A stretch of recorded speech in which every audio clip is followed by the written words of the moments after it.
Welcome everyone. Today we're making a masterpiece of the Italian cuisine, le polpette, meatballs. In particular, we're making fried meatballs, which are absolutely delicious. Let's see what we need, and as always, detailed quantities are in the description below. We'll need about a pound of ground meat, the soft part of 2 slices of bread. I'm using whole wheat bread here, but white bread is probably better. A quarter of a pound of cooked ham or mortadella, smoked bacon, you decide.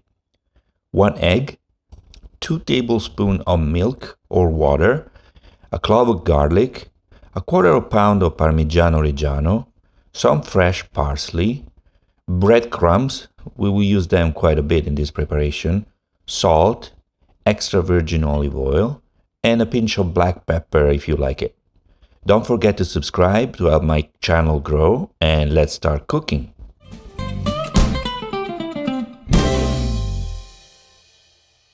Let's start with preparing our garlic. We want to remove the garlic bud, which is not really digestible. So let's cut the garlic in half and remove the bud. Then we need to mince our garlic.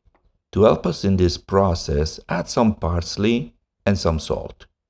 Keep mincing those 3 ingredients together. Cut them as thin as possible. We need to get to almost making a spread, like so. Now our garlic is ready and we can add it to our ground meat. Perfect. We can now chop our cooked ham. Let's slice it in little squares, like I'm doing here. And when we're done chopping, it joins the other ingredients. Put the bread in a separate bowl and add milk or water to it. Start mixing until you see the bread becomes like a paste. If it is too liquid, add more bread. If it is too dry, add a little more milk. But you should get to a result similar to what you see here. This is actually almost too liquid, but I'm fine with it, so I'll add it to my main bowl. It's now time to add our egg. Remember to always crack your eggs in a separate bowl so you can check if the egg is okay and can remove all eggshell pieces that might have fallen into it. Let's add our grated Parmigiano Reggiano, a small round of extra virgin olive oil, a pinch of salt, and some black pepper if you like it. And now the fun starts. Let's start mixing our ingredients using a fork. But then when the mix starts taking shape, we start using our hands. Add some breadcrumbs. Breadcrumbs absorb some of the moisture, so if you feel like your mix is too wet, add more breadcrumbs. And keep mixing all the ingredients. We need to get to a point in which we can tear this mass apart, like you see here. Perfect. Let's try and make a meatball now. We want to pick a piece of the mix and rotate it in our hands. If the mix is ready, our hands will stay clean and it will look like there is a small film on our meatball. This is perfect. Let's make meatballs of the same size so they are going to have the same cooking time.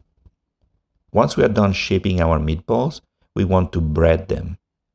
Take each of the meatballs and roll it in breadcrumbs. This step is important to get our meatballs ready to be fried. Okay, all meatballs are breaded and ready. Frying time. Let's start heating up our frying oil. Small saucepan on the stove, and here we go. I recommend using a vegetable oil to fry. I usually use sunflower oil as it is quite resistant to high temperatures. Some of you might be thinking, why so much oil? Because of what I call the frying paradox. The more oil you use to fry, the less greasy your food will be. So I always use a bath of oil to fry my food. Okay, here's another tip. How to know when the oil is hot enough to start frying. I use a toothpick. When you see bubbles around the toothpick, you can start frying. That's because the oil is hot enough to fry the moist in the toothpick. Fun stuff, isn't it? Okay, we're ready to fry. Carefully start adding 3 or 4 meatballs to your oil. Be ultra careful not to spill the oil outside of the saucepan as it is a fire hazard. Fry fewer meatballs in a batch. It will take longer, but you'll be safe. Meatballs need to cook for about 4 minutes. You can check from time to time their color as well. They need to look dark brown on the outside. When your first batch is ready, move them onto a container with some paper to absorb the extra oil and put a new batch in the oil. Check if one of the meatballs is ready. Careful, they're very hot. And yes, they are ready. I burned myself, but they are ready. Keep cooking all your meatballs in batches, 4 minutes per batch.